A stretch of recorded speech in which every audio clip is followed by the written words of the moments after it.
এখন আমি রান্না করব নিরামিষ ঢেঁড়স আলুর তরকারি।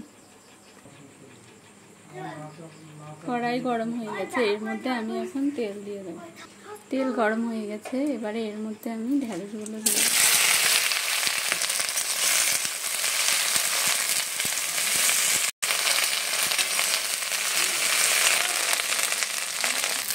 ঢেঁড়সগুলো ভাজা হয়ে গেছে, এবারে এগুলো আমি নামিয়ে নেব।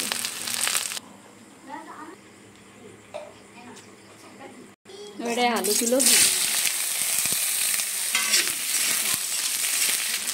এর মধ্যে এবার সামান্য লবণ দিয়ে দেবো।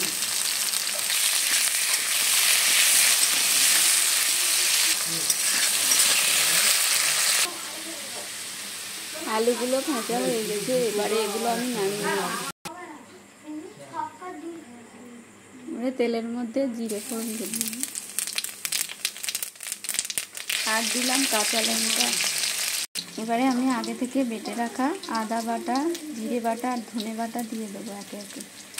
এখন আদা বাটা, এবারে দেবো লবণ, হলুদ, দিলাম আদা বাটা, জিরে বাটা আর ধনে বাটা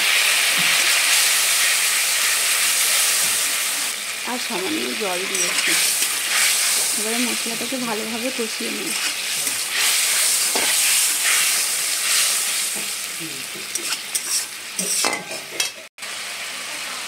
মশলাটা ভালো করে কষানো হয়ে গেছে, এবারে এর মধ্যে ভেজে রাখা আলু আর ঢেঁড়স দিয়ে দেবো।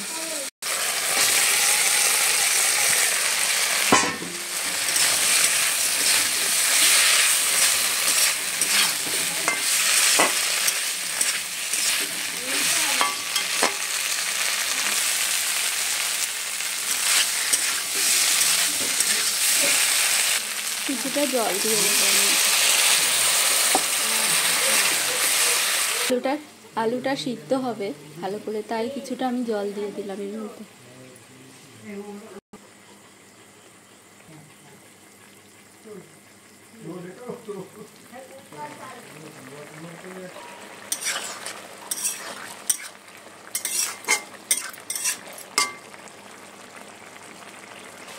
তরকারিটা হয়ে এসেছে, এবারে এতে আমি সামান্য গুঁড়ো গরম মশলা দিয়ে নামিয়ে নেব।